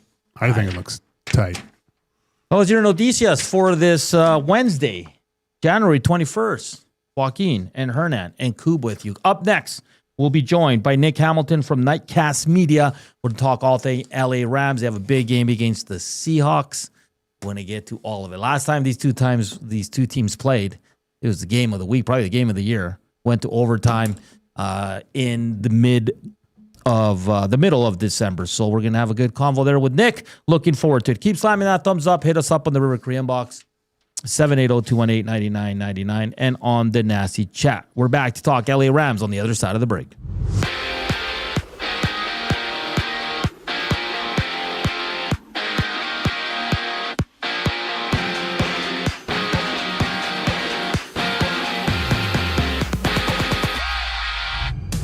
NHL action. Toronto plays host to Detroit at 5 to start things off. Jesper Wall gets a call for the Leafs. And around the league, Vancouver welcomes the Caps to town. Teddy Bluger returning for the Canucks. He's missed 2 games with a lower body injury. And it's Pittsburgh on the road in Calgary with the Pens facing the Oilers tomorrow. And at home, the Oil Kings duel the Pats at 7. Edmonton looking for 2 wins in a row, currently holding 3rd place in the Eastern Conference. And according to ESPN's Jeff Pass, and Cody Bellinger has signed a 5-year extension with the Yankees worth over $162 million. The deal has opt-outs after years 2 and 3 with a full no-trade clause included. For the Texans, Joe Mixon's return to the team is up in the air, with Mixon sidelined all season with a foot injury he suffered last offseason. Elsewhere, it's the Raptors facing the Kings on the hardwood. Toronto wrapping up a back-to-back game time at 8 o'clock with 6 other games on the NBA docket. We check in, preview the LA Rams matchup against the Seahawks next with Nick Hamilton. I'm Zachary Kubish, keeping you up to date. When you cater with Royal Pizza, you're getting the same great pizzas, pastas, and salads you love, just bigger and built for a crowd. Perfect for teams, offices, or parties, Royal Pizza's catering brings real value around $10 per person. Delicious, high quality, and easy. If you like their pastas, you'll love their catering pastas even more. Visit royalpizza.ca or contact your local store for exact pricing and details. So come on home, Royal Pizza, still making it great. Sentinel Storage presents Team Canada Ice Dancers, Piper Gillis and Paul Poirier on Support from Home. We're celebrating all the people at home, the people that have supported us. We know our community is going to be cheering for us, and we know the country is going to be cheering for us. Thank you, Canada. Sentinel Storage, official storage partner of Team Canada. Running your own small business takes courage, and as it grows, so does your team. That's why Alberta Blue Cross offers health, dental, life, disability, and wellness benefits designed for small businesses, because we know a healthy team means a thriving business. Join over 5,000 Alberta businesses who have chosen us to help their business grow and succeed. Alberta Blue Cross takes care of you and your employees, so you can take care of your business. Visit ab.bluecross.ca to find a plan that's right for you.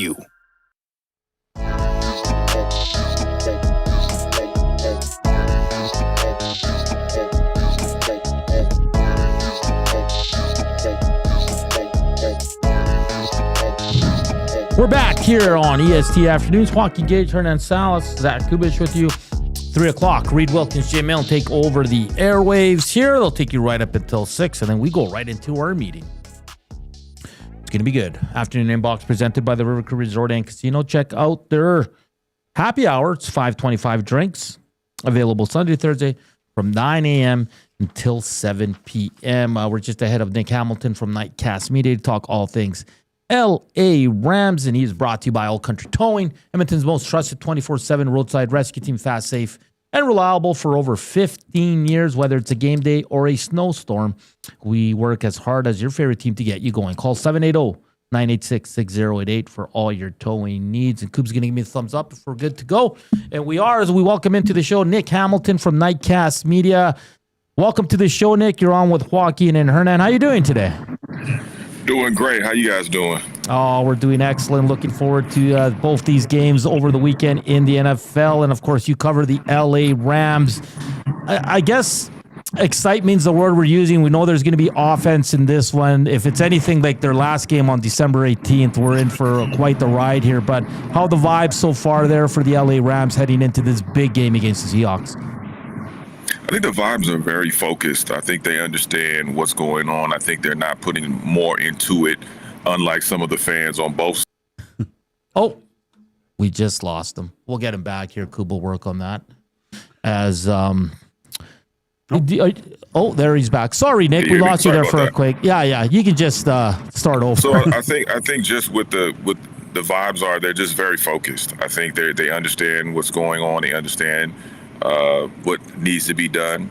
And I think they're just making sure they stick to their fundamentals, making sure that they're able to capitalize on opportunities and not be able to put themselves in positions that puts them behind the 8 ball, meaning penalties, meaning, false starts, things of that nature, interceptions, turnovers, things of that nature. So I think what they're doing is they're trying to put everything together. Obviously, the first week of the playoffs, we saw the offense really come alive. Mm-hmm. Last week against the Chicago Bears, the defense really came alive and stepped up and really pretty much saved the game for the Los Angeles Rams in order for them to be able to be victorious in a very cold and hostile environment against a very tough Chicago Bears team. So I think now them putting it all together, offense, defense, special teams, understanding the nature of going up against an opponent for the third time. And there's some relevance too, because it's not the first time that the Rams have gone up against a divisional opponent 2 to 3 different times throughout the same season. So I think there's a lot to be put on as it pertains to the Rams knowing what they have to do, and they're maintaining. I mean, we spoke with Devontae Adams today, and he has this very Mamba king mentality. Like, hey, if I'm not smiling after the first victory or the second victory, hey, I appreciate what we've been able to accomplish, but I've been down this road before, so I know what it takes to get over this hump. And Devontae Adams is one of those players who's been to the NFC Championship 5 different times. And hopefully this will be the charm that gets them over the hump and gets him, as well as the rest of the Los Angeles Rams, into the Super Bowl to play for a championship. Nick, I was one stat that kind of caught my eye was how the Rams have been able to have some success against Darnold. I believe it was like 6 interceptions in 2 games. How have they been able to kind of, I don't know, maybe exploit's the wrong word, but have some success against this Seahawks offense?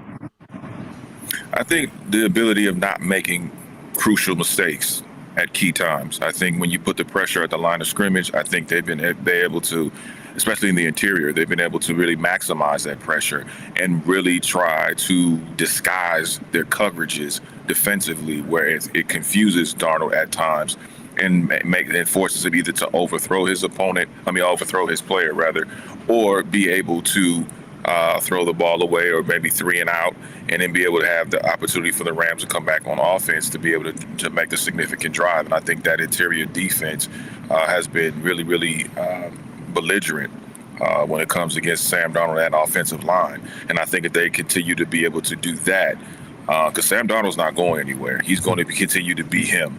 He's not phased. He's not fearful. But at the same time, he does understand what this Rams defense, this ferocious Rams interior defense can do, and the ability of what they possess. But I think the other key is also looking at the Rams secondary as well. Nick Hamilton from Nitecast Media joining us here on EST Afternoons. Nick, I just want to go back to last game because a lot of stuff online, people that cover the Rams, like yourself, I saw a lot that they weren't happy with Sean McVay's calling of the offense in that game. Do you agree with that kind of thought? I think, we can all say things that are happening in outside of real time. I mean, none of us are on the field. None of us are in those pressure cooker type of situations where you have to make a call right then and there. And let me tell you something. I trust Sean McVay more than I don't trust him, because we've seen the success rate that Sean McVay has had. He's 2-0 in NFC Championship games. He's been in the Super Bowl twice, won one, looking on the verge of getting another one. And the success, and not only that, the culture that he's built and the trust that he's built. A lot of people missed out on that when you talk about the Chicago game last week, when they were forced to go to overtime, and how they kind of blew that coverage where Caleb Williams was able to get off and get that touchdown in the end zone. Well, being the true leader that Sean McVay is, he was able to rally the troops and say, listen, that's done. We can't do anything about that. Let's reset, let's refocus, and let's get our minds right to where we want to be, because we're not ready to go home, essentially. And that's exactly what they did on offense and defense, where they were able to get into field goal range, kick their 42-yarder, and send the Chicago Bears to Cancun. Nick, is there we see Cooper Kupp, a player that the Rams are very familiar with, coming back in this game. Is there anything that he can take from playing with the Rams, or is it a completely different scenario and he just wants to go up against his old team and try to win this thing? I think it's a different scenario, but I think the work ethic still doesn't change. I think he is an incredible workhorse. I think this guy is phenomenal at the wide receiver position, especially in his prime. Obviously, we're talking about a Super Bowl MVP who was significant in the Rams' success of beating the Cincinnati Bengals when they had the Super Bowl in LA. So I think even though Cooper Kupp may have slowed down a bit, he's still effective. And I think he just, like anybody else, hey, listen, you guys are no longer at that particular station and you get onto a new station that's a rival, you're going to make sure the ratings go through the roof over that old station, because it's just the competitive nature in all of us.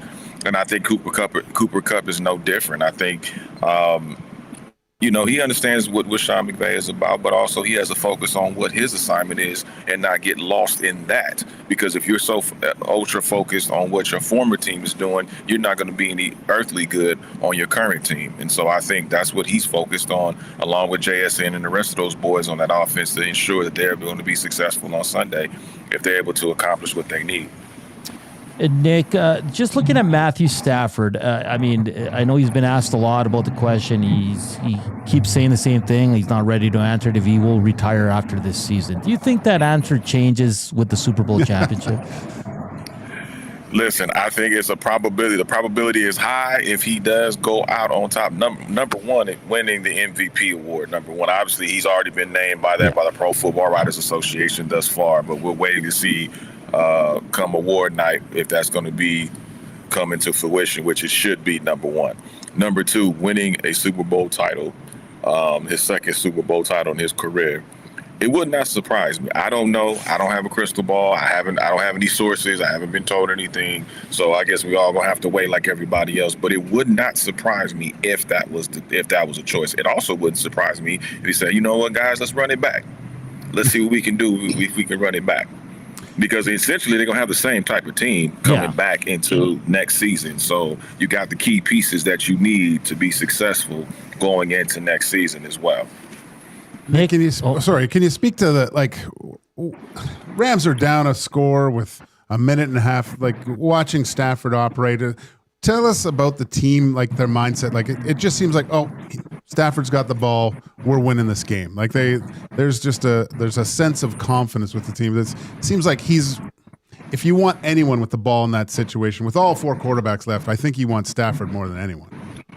No question about it. I mean, I'm betting the house, I'm betting the kids, I'm betting the flat tire in the garage. I'm betting it all. I mean, because this is Matthew Stafford. And one thing about Matthew Stafford, beyond what's so significant about his leadership is his level of accountability. And that's something that Sean McVay talked about, and how they're able to continue to elevate and cultivate their relationship to be able to have a trickle down effect amongst the entire team, coaching staff included. And so I think when you look at a guy like a Matthew Stafford who has earned that trust, who has shown about being trustworthy, I think it's only inevitable for the rest of the team to kind of fall in line. And we've seen what he's done with 2 minutes and 34 seconds. Go ask the Carolina Panthers, who are currently in Tulum right now. Go ask the Chicago Bears, who actually watched Matthew Stafford drive down far enough to get that 42-yard field goal kicked into the uprights and sending them back here to where they're now competing for an NFC championship. So I think Matthew Stafford is a guy who's never too high, never too low, but he knows what he needs to do. He's not taking this as, oh my God, it's the huge game. It's the one that's all on the line. He's not treating it as such. He is very loose. He's very calm, but he's also very focused on what the mission is at hand. He's been here before, obviously, so he knows what it takes to get to the next level, and I think he's going to do exactly that. Nick Hamilton from Nitecast Media joining us here on EST Afternoons. Everybody talks about how good the Seattle defense is. As a Niners fan, Nick, I know exactly how good they are, and I'm sure you've watched them a lot. But Puka Nacua, I mean, this is guy's must-watch, best for us at least, best receiver in the league. What is it like covering a guy like that? He's a good personality, a great player, but he's going up against a very tough test this weekend. I don't think there's a challenge for Puka Nacua. I think he plays with such joy and such finesse, with such tact. And I think that's the thing that kind of sometimes we don't pay attention to, the tact that he has, understanding, being strategical, and how he likes to move the ball and get the ball. And like Sean McVay said earlier today, not only is he has the hands, but he has the eyes to anticipate and to know where I'm supposed to be, and they'll get the yards after the catch. And I think that's the beauty of Puka Nacua, besides the joy that he plays with, the pride that he plays with. And then he's also developed such a great rapport with Devontae Adams. And him and Devontae have really formed a great bond. I think it's helped each other. I think it's helped strengthen Devontae, but I think Devontae's wisdom and his experience has also helped Puka be an even better wide receiver and a more lethal wide receiver, I might add. Because let me tell you something, you got Puka Nacua healthy on the field, it's going to be a long day. You better bring your lunch and a couple snacks to go along with it. Nick, do you have a take on the other side of the ball, on the other game,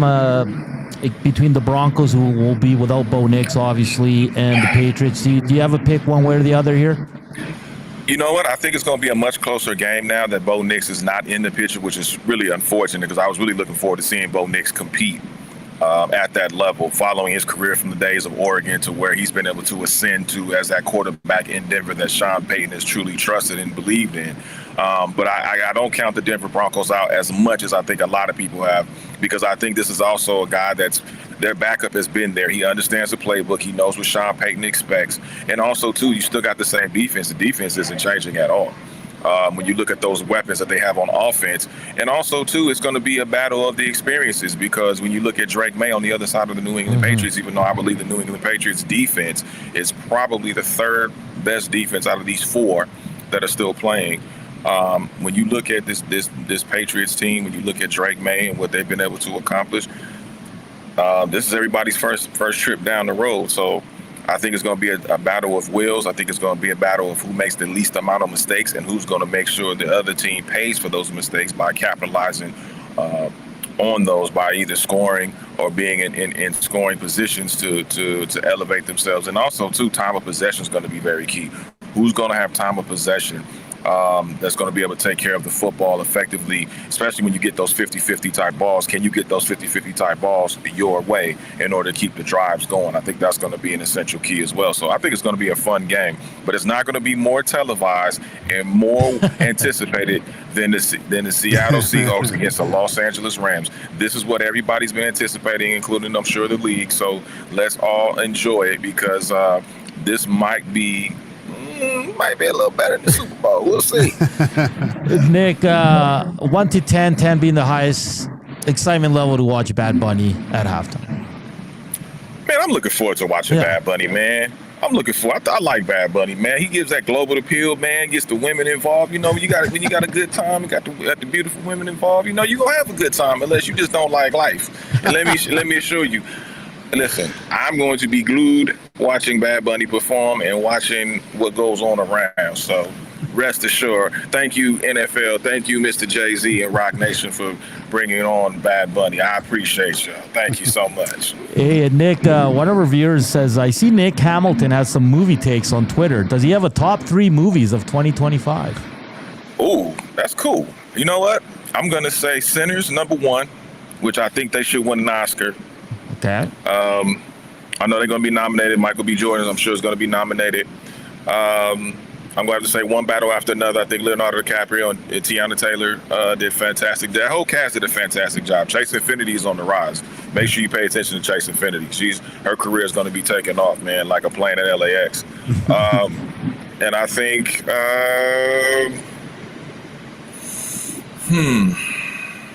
If you only got 2, that's that's... with Marty Supreme. Marty Supreme. Timothy Chalamet. That's great. That's great. And hey, Nick, just tell us about. Are you from LA? Is that like home to you? Did you move there for work? Like, what's kind of the story of Nick Hamilton in the media? I'm one of the rare ones. I'm born and raised in LA. I'm West Coast to the casket drop. So I'm born and raised here.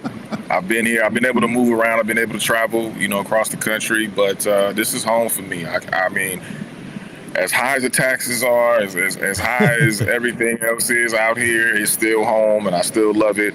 And I still love LA. So this has been an incredible journey for me. I'm so very fortunate and blessed to be. Not only covering the Rams but other things as well in sports and entertainment, and being able to talk to you two great guys. I mean, I really appreciate it. So, yeah, LA. I get 3-peat on the rise. We'll see. Don't say that. Don't cry. I'm just saying, don't cry. Hey, what about the LA Kings, Nick? No, I'm just. Go Kings, go! Listen, this is RJ Kopitar's last year. I mean, hey, can we get past Edmonton? That's all I want for Kobe. Just get past Edmonton, please. Just in a series. That's all I need. Well, if they meet each other in the playoffs, we might have to reach down to you for the playoffs. Yeah. It would be great. It's too much, man. I mean, my pressure goes up every year. I mean, I got to go take my medication. I got to go get a couple bottles. I don't know. It's just to get over that, man. It's just too much. You guys put too much on us, man. I don't know what to do. And Nick, just tell our viewers and our listeners where they can find your work. You can find me on Instagram at the NH Experience. You can also find us across Instagram, Twitter, X, whatever they call it these days. TikTok at Nitecast Media. You can also subscribe to us on YouTube, youtube.com/@Nitecast Media TV. Thank y'all, man. Nick, this has been absolutely fantastic. Thank you for taking the time. Enjoy the game this weekend and enjoy Bad Bunny in a few weeks, and I'm sure we'll chat again. All right, hopefully we'll be back in San Francisco and I'll be able to wear this properly. All right, that's Nick Hamilton from Nitecast Media. That was great. Awesome. We might have to put him in the folder. Yeah. Coob knows what we're talking about there. Well, if the Rams do get past, have to have him on before the Super Bowl. For sure. Yeah. Nothing better than like LA guys going to San Fran in their gear. Oh, God. Oh, that was awesome. Good stuff.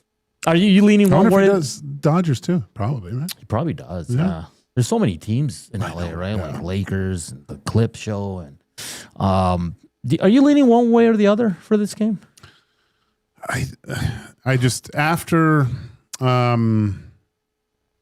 well, as soon as everyone kind of went out and I watched that first Rams game and I saw Stafford, who would they play first? Who was the wild card? He marched the field. I'm losing who it was.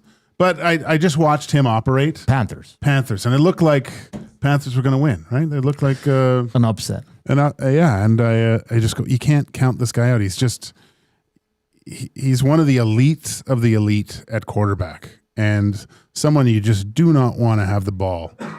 There's something calming about watching him at the quarterback. Yeah, and I remember their Super Bowl, and he had Cooper Kupp was ridiculous in that, right? And Stafford's throwing the no-look pass like across the field, like back the other way. How do you beat that? Yeah. Anyone but the Seahawks for this guy. So I'm on the Rams bandwagon for sure. I'm good either Broncos or Patriots. I like to see the Patriots. I like Drake May. I like Gonzalez, the DB there. He's absolutely fantastic. So he's right. This might be the Super Bowl. Right? Yeah. It might be. A lot of people counting out the Broncos. A lot of people counted out the Argos when they lost Chad Kelly. Remember, Joaquin? Yeah. Yeah. I know. I was thinking, that's exactly what I was thinking. Yeah. A little bit different, but you know what we mean. Yeah. All right, on the other side of the break, it's time for the Screw It, Let's Do It parlay, and we'll do this day and all that fun stuff like we always do here. It's Joaquin, Gage, Hernan, Salas, Zach Kubish at 3 o'clock. It's Reed Wilkins and Jay Milne. We're back to close it out next.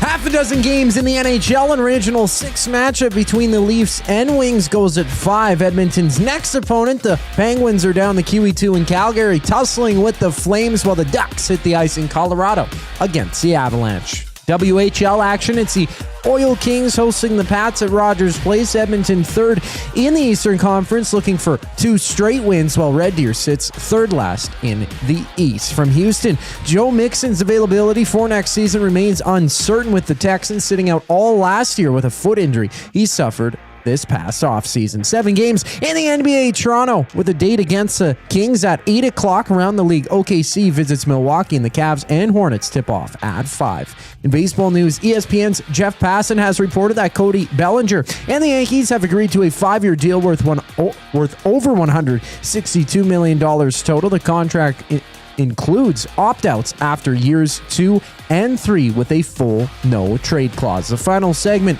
of EST Afternoons brings us back following the break. I'm Zachary Kubish, and you're up to date. Festive featured wing flavors are here at the Canadian Brewhouse. It's festive cranberry versus Korean bulgogi in the ultimate flavor showdown. Try them anytime or just 67 cents every Wing Wednesday for a limited time. The Canadian Brewhouse. Our house is your house. You've heard the name, but what does it mean? For over 66 years, William Huff Advertising has supplied signage from screen printing to digital to LED with design, production, and install in-house. It's a one-stop shop for all your signage needs. Edmonton owned and operated, William Huff has been trusted by the biggest companies and teams in the City of Champions and many others across the country to do the job. If you're looking for a way to get the word out about your company or event, they are the answer. Go to www.williamhuff.com. Their results speak for themselves.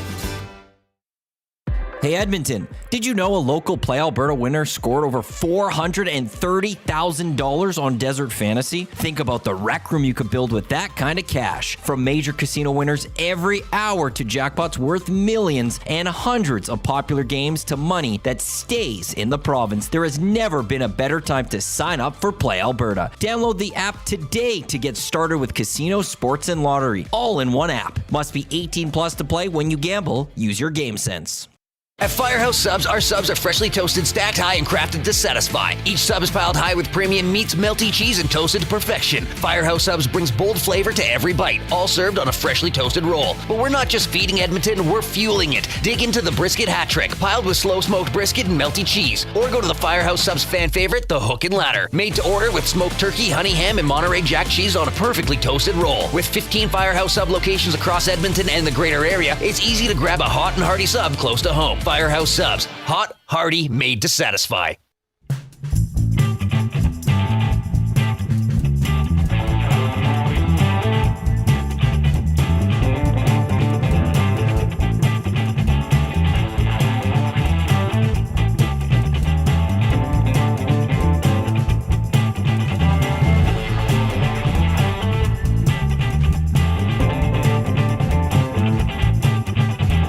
We're back here, final segment, EST Afternoons.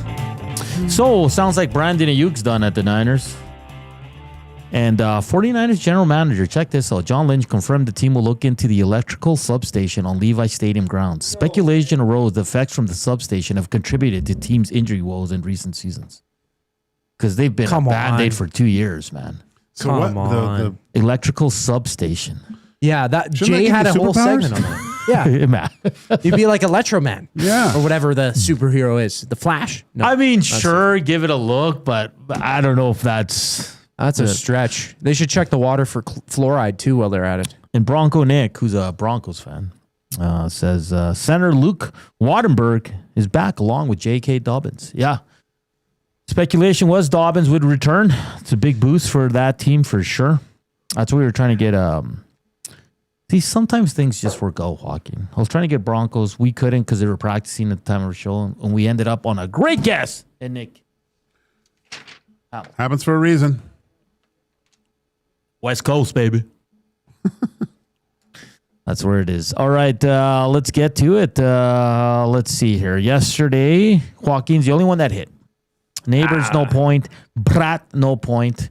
But we got the Sorelli goal, so we got to hit it again. Go ahead, Coop. Let's do it, no delay. Let's take a risk today. No sense being safe. We need a huge payday. All right. Well, I guess it's me to start, right? Yes, sir. Yes, I remembered. Huzzah! You remember. I remember. You remember. Okay, I'm going to go easy. I want to actually hit this time. Well, last time I went with Cale Makar, he did not hit. Okay. But I'm going to go back to the well and go with good old CM, Cale Makar, number 8 for the Avalanche. They're hosting the Anaheim Ducks at 7 p.m. Okay. So he'll get a point tonight. I guess I didn't clarify that. Sorry. That's my bad. Cale Makar, point tonight. Walk.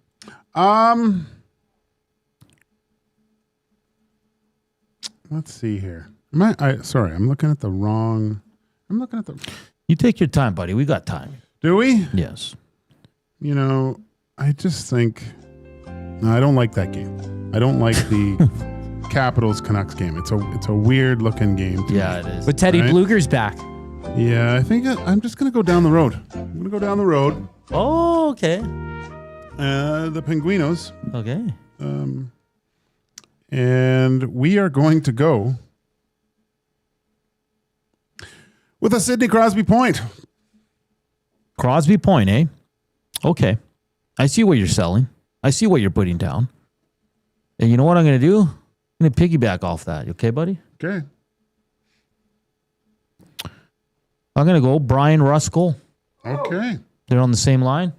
I like it. Both play on the power play. Okay. And they're going to beat the Flames. All right, there you have it. Makar point, Crosby point, Rusty goal. Do they call him Rusty? Oh, I do. They probably do, though. Unless they call him BR. Like VR. Right. That's probably Rusty. Rusty, get in here. Oh, man. Okay. Hey, it's National Squirrel Appreciation Day. Squirrel. Those little flying rats. Why would we appreciate squirrels? My father-in-law has a squirrel relocation program because they go up in his trees and they knock all the pine cones down and they're just a menace. So he traps them in live traps and takes them down to the river valley and lets them go. Can I sign up for this? That's cool. Good You for wanna go live him. down in the river valley? Yeah, go help him out. I just put a pizza in a trap and get Coop and release him into the wild. Birthdays today. Doug Waite. 55. D-Waite? D-Waite. The Heater. I didn't know they called him that, but Danny Healy's birthday. The Heater. 45. Really? On this day in 1989, Wayne Gretzky passed Marcel Dion to become the NHL's second all-time scorer. It's National Hugging Day, so I'm going to give you a hug after the show. Don't like your chances. If you have anyone in your life, give them a hug today. It's National Hugging Day, okay? Okay. Unless they're bullies like Big Uke. Okay. On this day in 1988, Nintendo released ice hockey for Nintendo. You remember ice hockey? The skinny, fat skinny. guy. Oh, one of the greatest. The best. It was the best for its time. All I'm right, gonna I'm gonna look for it in our machine. It's probably in there. Hey? Yeah. But the best is the NHL 92 or whatever. 4. Isn't it 4? Yeah. Like that was dun. Like it was just perfect. I couldn't believe you could actually play what looked like real hockey. You know, the fans booed. You could break the glass. I love that game. If you played ice hockey, you know what we're talking about. Oh, It was so good. one of the best. All right, let's keep rolling. Super Smash Brothers was released 27 years ago today for N64. One of the most popular games out there. Yeah. Yeah. And on this day, 1989, Bobby Brown's Don't Be Cruel hit the #1 on the Billboard charts. I think I had that album. 1984, Corey Hart released his hit single, Sunglasses at Night. Went to my first concert, Corey Hart. What a stud that guy was. Oh, yeah, the spiky hair. Yeah. You know how hard it is to spike your hair when it's curly? On this day, 1983, Eurythmics. I hope Eurythmics released their Annie hits, Lennox. their hit single, "Sweet Dreams." Are made of these. Yeah. Who am I to disagree? If you had to pick one of those 3 songs, which one is it? Sunglasses at Night. Oh, Sunglasses Don't Be at Cruel. Night. Sweet Dreams. Out of all, the best video. You ever watch that video? Oh yeah. Corey Hart is so pouty in that video. Yeah. Yeah, it was the Boy in a Box tour. Remember Martika? No. Toy Soldier? Late 80s, early 90s. Toy Soldiers. Yeah. VR says Blades of Steel better than ice hockey. No. Well, Blades of Steel was the first kind of like 5-on-5 game. You could fight, right? Yeah. I didn't like that game. It's good stuff. Fun show today, Walk. Tomorrow we'll have, we'll wait till Coop's coming back. Coop, who's the gentleman joining us tomorrow from Pittsburgh? Joe Brand, radio play-by-play voice on Penguins. Beautiful. Or Pittsburgh radio. Yeah. Okay, and we'll have Red Light District. Right. And then maybe we'll go somewhere else as well. Who knows? Ooh. We have our meeting. Yeah, Trev's taking a nap right now. He just closed the door in Dusty's office. He's going to lay down on the big old couch. Yeah, the black leather couch. Dusty just went home to sleep too. Yeah. Well, I mean, if I was waking up that early, they're up at what, like 4 or 3:30 in the morning? Like, I mean, they've been up for what, 10, 12 hours? Yeah. That's about bedtime. No, I don't blame them. I'm going to be an absolute mess when we have to do the morning show. You just wait, buddy. Really? Oh, yeah. How many alarms will you have set? Like, are you the kind of guy, you got one on your phone, you got one on your clock, and then you got one 10 minutes after in case you hit snooze? Or how does that work for you? I do not hit snooze. That drives me crazy. My wife's got like 18 alarms and they're all on snooze. And then what really bugs me is if I'm not up by that, because usually it goes off when I get up, right?